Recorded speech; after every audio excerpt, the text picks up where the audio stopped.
So I told my children some advice that I'm going to share with you today too.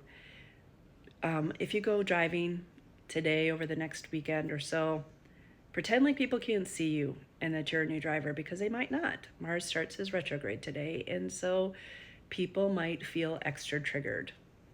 Let me explain. My name is Sarah. I'm at the B Stars on all the things. If you'd like to learn how to work with me, pause to read right there. So Mars is a personal planet that shows us our angers, our passions, what motivates us, how we fight for things. And in our natal chart, that's usually, when I look at it with my clients, is how you show your anger too. Mine's in Gemini.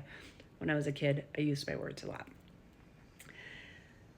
He is retrograding at 6 degrees of Leo, and it will take till February 23rd to get to 17 degrees of Cancer.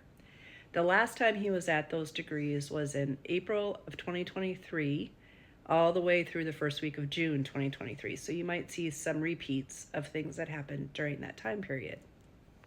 In particular, the last week of May, beginning of June, was where he was at 6 degrees of Leo. So this is the point where you pull out your chart and you see where 6 degrees of Leo falls all the way back to 17 degrees of Cancer. If you are an Aries sun, moon, or rising, or a Scorpio sun, moon, or rising, or you have Mars on one of your angles, you might feel like this is just a little bit more oomph for you. Just because Aries and Scorpio is ruled by Mars, which both my children have that as their rising sign. It's not meant to be scary. I don't catastrophize things. That's not helpful. It's meant to make you aware. So how do you work with this? Well, when he's in Leo, it's about your ego. It's about how you want to show your creativity, how you want to shine. So you might see people get triggered about how that works. When he moves into Cancer, it's emotional energy. It's how am I going to be protective? It's that mama bear energy that everybody has, regardless of gender. We all feel very protective about certain people.